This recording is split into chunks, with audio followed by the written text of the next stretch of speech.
Seems impossible that it's November already, and yet here we I are. know. It's impossible to put a Cadillac in your nose. It's just impossible. Okay.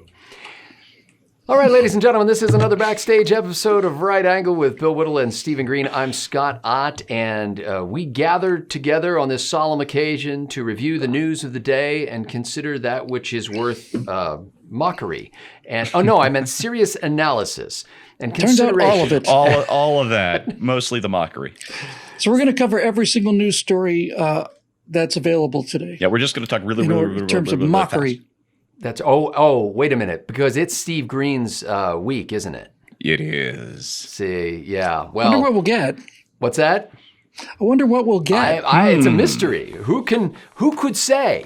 Okay, Who could predict? So for my main topic, my formerly non-members topic, my primary topic, We don't need your weekly a topic. term for that anymore. Nobody remembers. my weekly topic. There we go.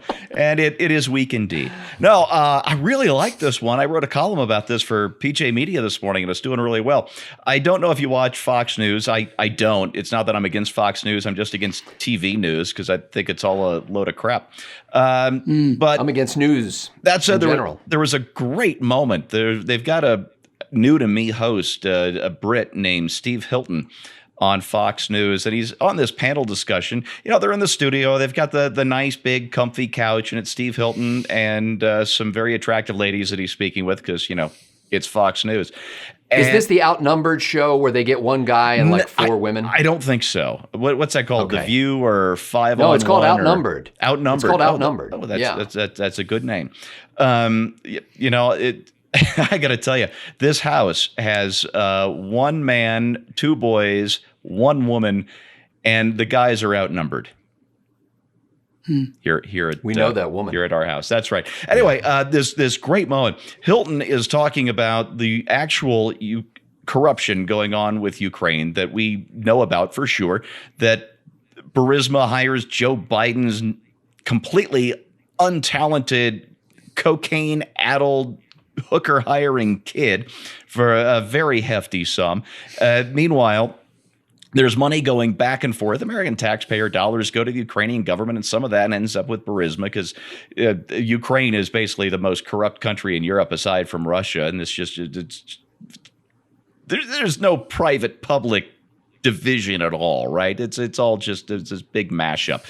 And Hilton is talking about this, and then he talks about how this continued under John Kerry's State Department, where Burisma hired John Kerry's former chief of staff or whoever it was. And I'll run a couple of these, the little clips from this thing. And Marie Harf, who used to be the spokeswoman for John Kerry, said, "Oh, I was there, and there was nothing to see. There was nothing wrong going on." And her denial is just that sort of panicked, oh my God sort of thing. And I want to talk about the fact that not so much the Ukraine angle, but the news person angle. If this were an honest industry, somebody like Marie Harf, who honestly, I think the term deep state was coined for someone, if not her, then someone exactly like her. She's former CIA, she's former State Department, she's former Obama campaign official who is now on the media circuit, dropped out briefly to run somebody else, to be a spokesperson for somebody else's presidential campaign. That didn't take off, so she's right back in the media. She's part of this whole corrupt revolving door story. And here she is from a very nice perch at Fox News going, "I see nothing. I know nothing." And this is the state of TV news today. It's not just TV news. It's the mainstream media in its entirety. You know, Steve, I watched that clip and see, here's the great benefit I have. When I'm analyzing the news, unlike you, I don't know anything. And so That's a You don't huge come in with advantage. preconceptions or that's biases right. or I anything. am not all. I'll believe anything. I'm not all caught up in things that happen inside your head. Data and nobody knows facts. what goes on I inside just my see head. things hit my irises and and tingle my retina. And so when I saw that, it struck me as, and I could not recall her name, although her face looked vaguely familiar, but Marie, it seemed to me, was somebody who was on the scene and would have firsthand knowledge saying, you're just making this stuff up, Steve, and accusing me here on TV when you don't have any facts. And Steve, whose name I also did not know until you just said it, he looked like the guy who was making stuff up because he doesn't have, like, it just sounded to me like, here's this guy talking about all this stuff in ways that I've not heard other people talking that make it sound a lot more corrupt than the ways I have heard people talking about it. And so I left that little snippet thinking, well, I don't know who's telling the truth here. I mean, I think we should look into it, but it didn't strike me as Marie Harf being snarky and panicky. It struck me as somebody who worked in that position and said, you're just making it up. Well, what do you say about somebody who works this revolving door for fun and profit? Yes. If she was an actual reporter, as she's advertised to be, if somebody starts talking about something like that, she should immediately reach for a pen and notepad and start writing down names of company and approximate dates so that the second they got off the air, she could start looking into this egregious matter. But she was there. It's not like just a neutral reporter. She worked during that time. She worked at the State Department. She worked for the guy whose chief of staff was hired by the most corrupt company in Europe. And she's saying, I was there and none of that happened. Now, you could say, well, she's guilty as hell because she said nothing happened. She's a damn associate. No, I'm saying that we are now taking a reporter's word for things because that reporter also formerly was a political operative. And if they were a lawyer, they'd have to recuse themselves. So the reporter is essentially covering for herself. Now, maybe nothing happened and probably nothing did, but the person who should be asking these probing questions should not be the person who's saying, oh, no, there's nothing there. You know what I'm saying? I didn't know she was a reporter. Is she actually a reporter? No, she is a political commentator and news analyst. Yeah, I thought she was just a talking head guest on the show who used to serve in the State Department. You're working for Fox, right? She's a Fox News contributor. So she is considered a reporter as far as most people's opinions are concerned. She's considered a fabulous leggy blonde is what she's considered. She's supposed to be the voice of impartial, questioning that's going to try and develop the truth from what this person on the show is saying. Have you ever seen Fox News? No, I know what it's not. I know what it is and what it's not. I'm just saying that's Steve's entire point is how far we've gotten away from a news business that actually reports the news. Yeah. Yeah. Well, I don't see that as a news show. I just see that as it's a talk show. It's like what we're doing right now. Sure. It's people sitting around kicking around stories. But it just, if this guy, I guess what I wondered when I first heard Steve, as it turns out, Steve Hilton talking about this, I just thought, well, where are all the other people who are connecting dots in the way that he just did? I mean, there are people who have said that Joe Biden was one of members of the Obama administration and the entire Western world who was trying to get this funding, the corruption investigation going in Ukraine. Scott, I'm glad or stopped in Ukraine. I'm glad you asked. Yeah, John Solomon, an actual investigative reporter, but he's not a pretty leggy blonde to appear on Fox News. He has a piece that he just published yesterday. It's headlined, Hunter Biden's Ukraine gas firm pressed Obama administration to end corruption allegations according to memos, official memos obtained. Now we're getting somewhere. Exactly. And so this is the stuff that Steve Hilton was talking about. And even if we don't get into these memos in particular, we know for a fact that Democratic officials are on a revolving door between their jobs at the State Department for the U.S. taxpayer and Burisma, which is, again, probably the most corrupt company in all of Europe, at least one that Putin doesn't actually control. And so we have known facts. We have facts that we're discovering via these memos. And then we have Marie Harf going, well, the guy who used to sign my paycheck, well, I didn't see him do anything. And that is the person you're going, well, I found her pretty convincing. Now, are you saying this is my point? Are you saying that only Democrats are doing this revolving door thing between the media, contractors, cronyism, and all that kind of stuff? No, it's not just Democrats, but it's Democrats who have had all the cushy jobs, especially from 2009 through 2017. Look, it's like Joe Haldeman gets a job at CBS News and he's interviewing Woodward and Bernstein, and Woodward and Bernstein are saying there's some real corruption going on at the White House, and Haldeman says, no, I was there. It didn't happen. See, that's the problem. Yeah. It's like, you know, I And Now you just took that I'm to a the next reporter. level. Now Marie Harf is John Haldeman. Well, the dynamic is the same. The dynamic is the same. The person who's supposed to be asking the questions is making the assertions that something didn't happen. And that's kind of not really what the whole thing's about. Again, I think that I don't see her as the person who's supposed to be asking the question. I mean, it's a chat panel. But in any case, coming into it as somebody who didn't have all that background information that Steve's bringing to us, if you just were a viewer watching that show, you'd see one guy making Except one accusations. person mentioned actual well-known, well-established facts concerning Joe Biden, Hunter Biden, John Kerry, and John Kerry's former chief of staff, and Marie Harf, who was an employee of the State Department at the time, saying that, well, you may have facts, but nothing happened. I mean, that was the gist of her statement. Hilton was there repeating things that we already know to be true. Well, by we, I don't think we mean we. I think some people know that to be true. I think there's a vast number of people who do not know. And one of the reasons that people don't know it's true is because of people like Marie Harf, who are on this revolving door between the goddamn State Department and the MSNDNC.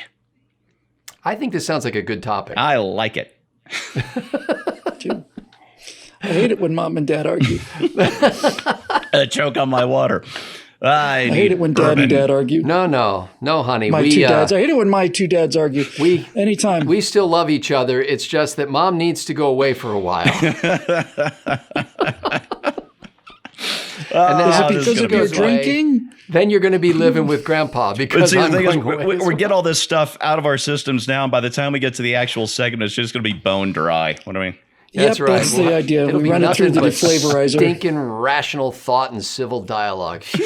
We're not going to start that now, are we? Okay, so what are you going to do for the other show? We have no idea. Let's move on to somebody else. You know, I have such a great topic for my formerly members segment that, well, it's actually 5 topics, and each of you get 2, and then I get 1, and it's going to be sort of a high-speed lightning round, if you will.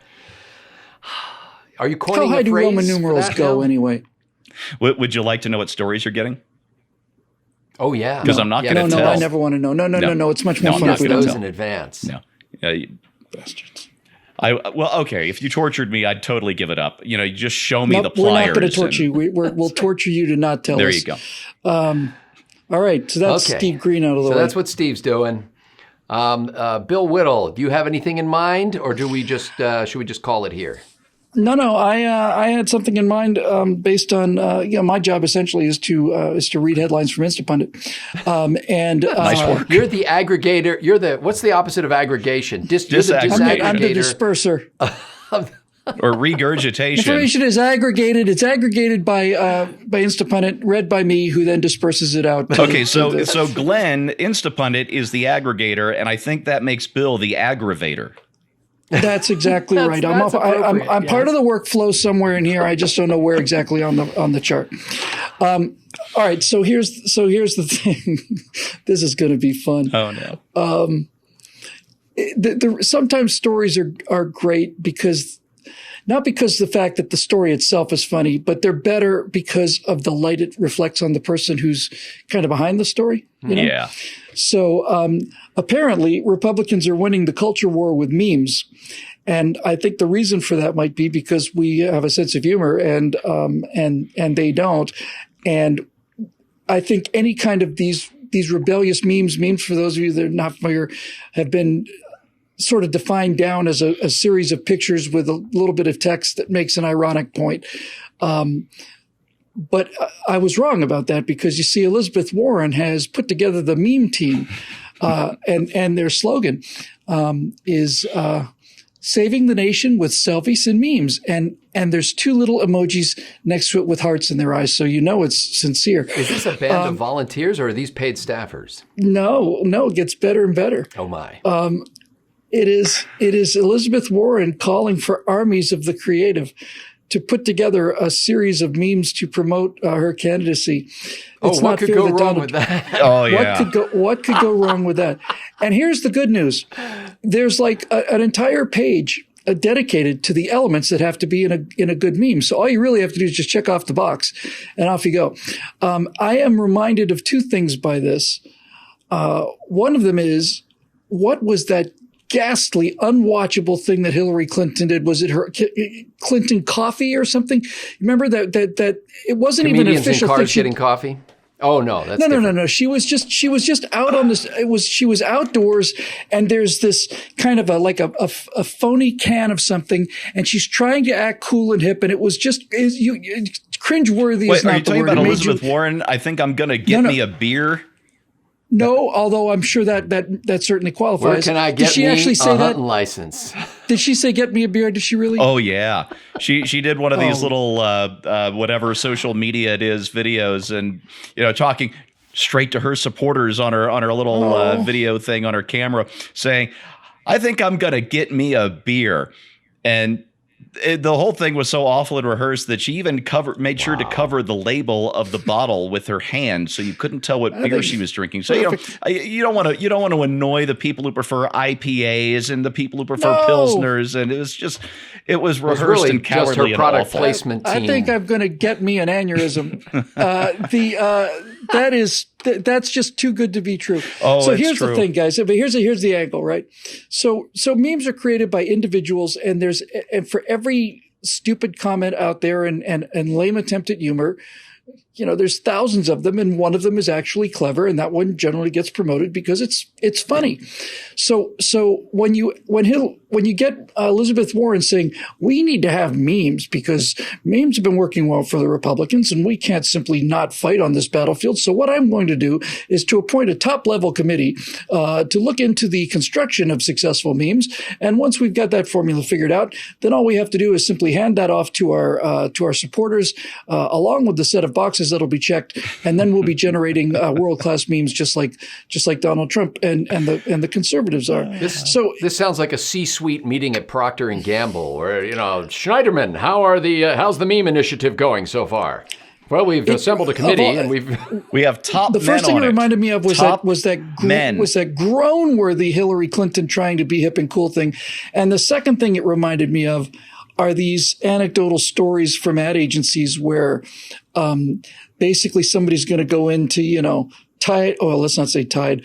Let's just say somebody's going to go into Ultra Bright toothpaste. And what the Ultra Bright management team is looking for from the advertisers is, we want you to go out and make some viral videos for us. I can't tell you how many times I've heard that. I can't tell you. Well, we're going to do this, and we're going to make some viral videos. Yeah. And the fact that Elizabeth Warren is doing this and doing it so badly is just warms the cockles of my heart is what it does. It is just unbelievably out of touch. In 2008, I did a video called "The Power of Iconography," and I was talking about how Obama and the Democrats were just light years ahead of where John McCain was in terms of lighting and stagecraft and all the rest of it. Not standing in front of a green screen to accept the nomination. Yeah. It's that kind of puke green that they paint elementary schools in. It's the kind of color seafoam green. Yeah. So anyway, the point is, they certainly do not have the edge anymore. And I wouldn't be surprised, I pray for this, but I wouldn't be surprised if some one of the 3 or 4 clowns that are left on the Democratic goat rodeo decide that their campaign slogan is going to be some variation of "Make America Great Again," like "Make America Proud Again," "Make America Respectable Again." I think the chance of that is likely, which is to completely cede the entire election to Donald Trump, right? Is to just completely you play on his playing field. You admit you're using his slogan to try and beat him. I don't know. I think right now the greatest danger to Donald Trump's candidacy for 2020 is that we are going to believe that we are so far ahead on this thing that it's just impossible for us to lose, and then we'll pay the price that Hillary Clinton paid. So don't get cocky, kids. But if this is what the liberal frontrunner is doing, then we're in good shape. And the best of it all the best of it all is that it's being presented in a very professory kind of a term paper assignment kind of a thing, which is exactly what people hate about Elizabeth Warren. And it is, I've just if she's the nominee, it's going to be an almost virtual repeat of 2016, because the Democrats would be taking another unpleasant technocratic candidate and trying to run them as somebody hip. It doesn't work. But woman. Bill, you've had experience with this, and we won't name names, but you've had experience with this before, where somebody looks at something that has become successful and says, well, once you see something that's become successful, all you have to do is deconstruct the recipe for making it successful and count, how many words on each line and how much punctuation do you have and things like that. Could you ask me that? Could you ask me that during the show? I won't name names. Okay, but it's a great story. But it's that kind of nonsense where somehow it's funny. I don't know if I've told this before, but when I was going to seminary, we had a guy who used to be pastor of a church that grew very rapidly in Virginia. And he then became the denomination's church growth guru, so to speak. I forget what his title was, but he was the guy who would go around speaking about church growth. And when we had a chance to hear him talk about church growth at the seminary, and then at the end of the speech, we had a chance to ask questions. And so he's given this kind of prescription for how to have a rapidly growing church. And I raised my hand and I said, let me ask you, at the time when your church was growing rapidly, did you understand why it was growing rapidly or not? And he said, well, we were actually just trying to keep up with what God was doing. And the thrust of the matter was, it's that idea that description is prescription, and that if you see something funny, that there's a formula for lightning in a bottle, right? Just check these boxes, and what you don't see is, like you said, the 20 million memes that didn't go anywhere. Yeah, deservedly so. This will be fun.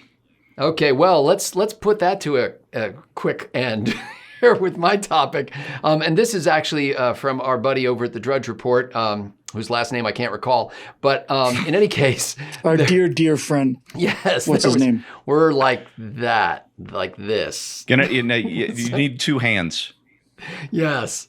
So anyway, this is at the Drudge Report, linking to something from somewhere.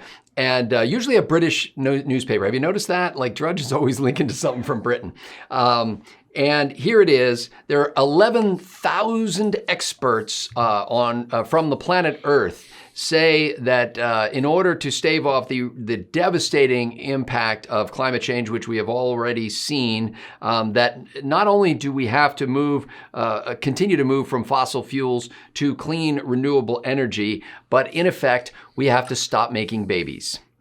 Yeah. And there's some hint that it may need to go further than that, because really the thrust of the problem is Earth can't handle all these mouths that are excreting, climate change gases.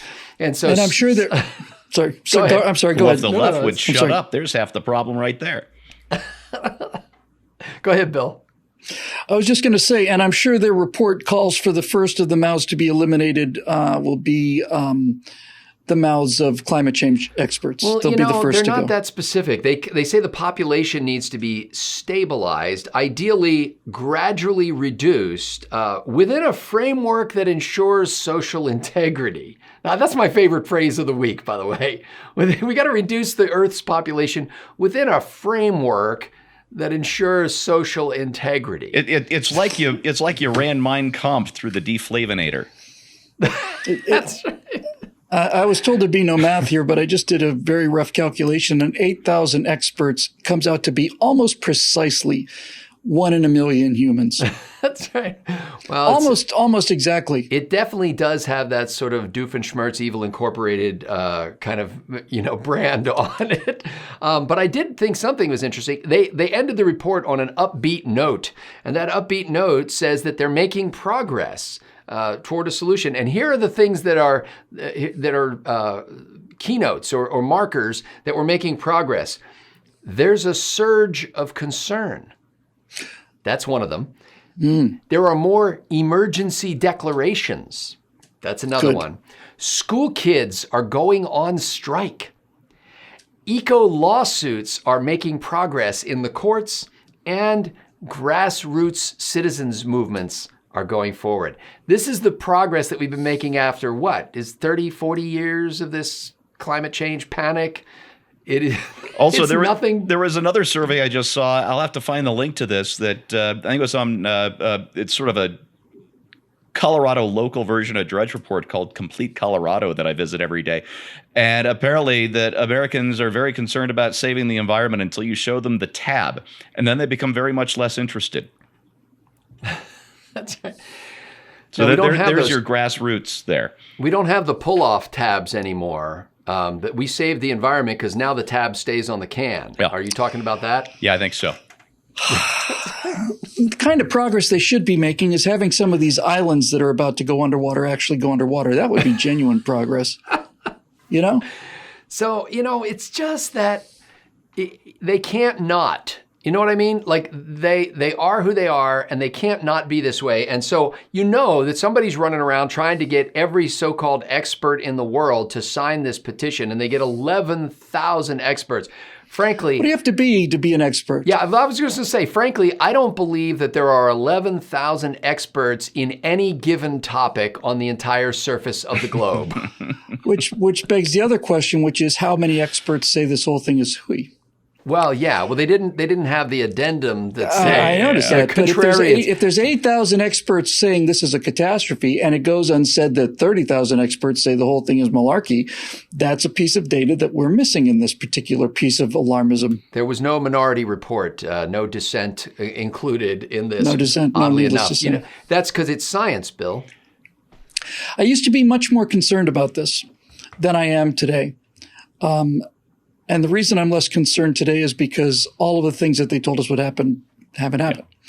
And you're saying you were concerned about the actual what was happening to the planet? No, I was when I first heard it before you start reading about it, you start hearing you see the hockey stick and all the other inventions that the man's like, holy cow, we may be in some trouble here. But even then, if you take the classic example, is Al Gore said in 2005, we got 10 years to stop this thing. And on 2015, Rush Limbaugh rings his bell basically and says, well, the time for saving the planet is now past. Party on. And there's so much wrong with this whole thing. But I love the angle on it. So I don't think, out of the committee of eight, or the cluster of 11,000 experts, I wonder what kinds of suggestions we would find for reducing the population in ways that maintain social integrity. What is that? One other thing needs to be said about this. If you're going to debate the acceleration due to gravity on the Earth's surface, and you have 8,000 experts that come up with the same number, it is theoretically possible that 8,000 people went out and performed 8,000 experiments, did the math and the counting, and came up with the same answer. That's compelling evidence. But in the case of climate, you've got 8,000 experts who are working off of two sets of data. And both of those sets of data have been shown to have been fudged by internal memos. So to say that there's 8,000 people on this is not quite science exactly, because it's not 8,000 independent experiments. It's 8,000 people that have used the same computer models and the same data that are constantly being revised because they're not showing what's working. Yeah. All right. But other than that, it's rock solid. That's right. And by the time we get to the actual show, which countless thousands of people are going to watch, literally dozens. Yes, we're going to have to get you to move that number up to 11,000, which was the number on of the signatures we had. So as long as during the actual show you don't repeat the words 8,000 12 times like you just did. Oh, so it's 11,000? It's 11,000. Oh, I'm sorry. I got it wrong. That's okay. That's what Backstage is for. Well, yeah, but data doesn't really matter. I mean, I'd rather have 8,000 super experts than just 1,000 experts. I'd rather have 8,000 highly qualified experts than 11,000 experts, wouldn't you? Yeah, it Sure. does. It wonders me how math. many people are actually doing this kind of research. Sorry, Pennsylvania Dutch heritage there. Why am I apologizing for my Pennsylvania Dutch heritage? The Schellenbergers and the Oberholzers can speak any way they want. Throw your father down the stairs his hat.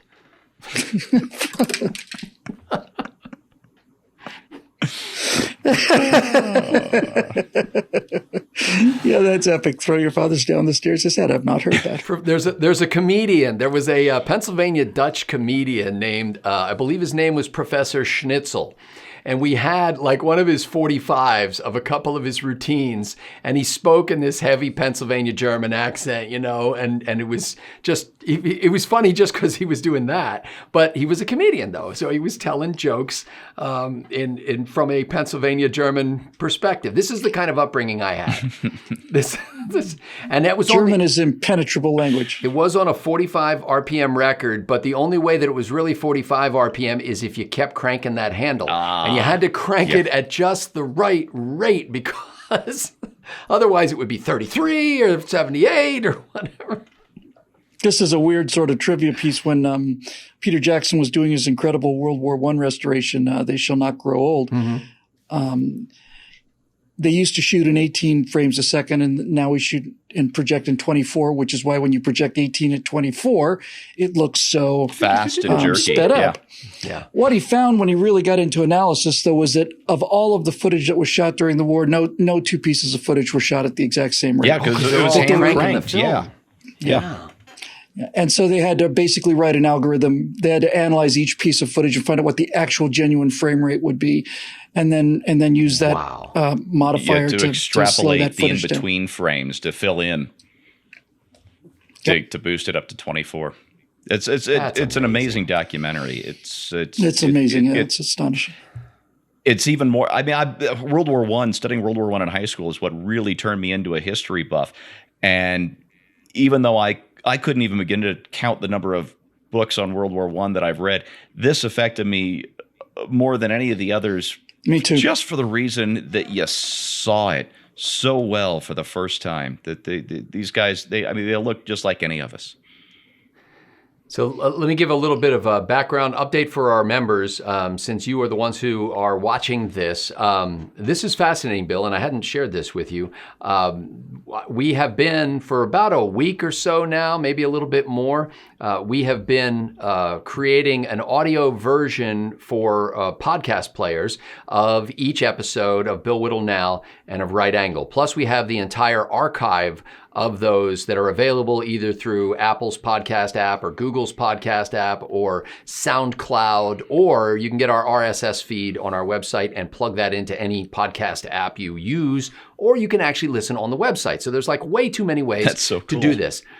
What I thought was fascinating is we did a show recently about the idea of college athletes being able to use their names and their images and their reputation in order to make money while they're in college. It's new NCAA ruling. Okay, that tanked on YouTube. Like nobody watched it on YouTube. It was very low. Okay. On the other hand, on the podcast version of it, the audio only version of it, for the last week, it's the number one most listened to podcast. Now, the numbers are different because we've been on YouTube for a long time and we're just in the podcasting game within the last week or so. So still a lot more people saw it on YouTube than heard it on. So how many people listen to the podcast? You're saying maybe as many as 100? As many. No, last I looked, it was like 800 and something. So what we need to do is figure out the metrics of what makes a successful podcast versus successful video, and then write them down. That's right. And then create a flow chart and then a checklist, and then everything we do will be a viral success. As far as I can tell, it should be about college athletics, so that if we focus on that and make every podcast about college. But I just thought, wasn't that, you had mentioned at one point how your Apollo 11, What We Saw series did gangbusters on audio and much more than you expected, but not as much as you expected on video. Way below on the video, which is why the next thing that I'm doing for them, the Cold War, is audio only podcast. And I listened to the first 5 minutes of it, and the amount of work they did in terms of cutting in actual audio clips, and it's just magnificent. I can't wait to hear it. I love the Apollo thing. I'm surprised the podcast did better than the video because of all the effort that went into the video stuff that looked so good. That's okay. Oh, the video is magnificent. Yeah. Thank you. I heard from an astronaut yesterday, an actual astronaut for Virgin Galactic. Nice. That's really cool. So that's nice. That was a hell of a show. I enjoyed it. Thank you. I enjoyed it too. Okay. Oh, by the way, I just, one of your buddies who I'm on an email loop with, Bill, just sent the links to all of those videos. And when I saw them all in one email, I thought, I'm going to put those all in one place on the website. So, thank you. So that people can easily get to that Apollo 11. I don't, Thank you. I've already done that, but I'm going to make sure that I did it or didn't do it. And if I did, I won't. And if I didn't, I will, is how it's going to go. So, ladies and gentlemen, that is about all the time we have for right now. The tape is actually flapping around the reel right now. We've gotten to the end of it.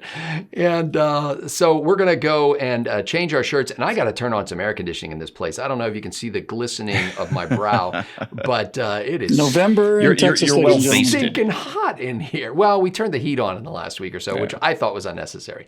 But in any case, we are going to go record this week's episodes of Right Angle. And don't try and stop us. Just as soon as Steve reminds me of what we were going to talk about. And then we will actually put them on the internet, which is a series of tubes, and they will distribute them to the world. So for Stephen Green and Bill Whittle, I'm Scott Ott. Thanks to the members, which is you, for making this possible.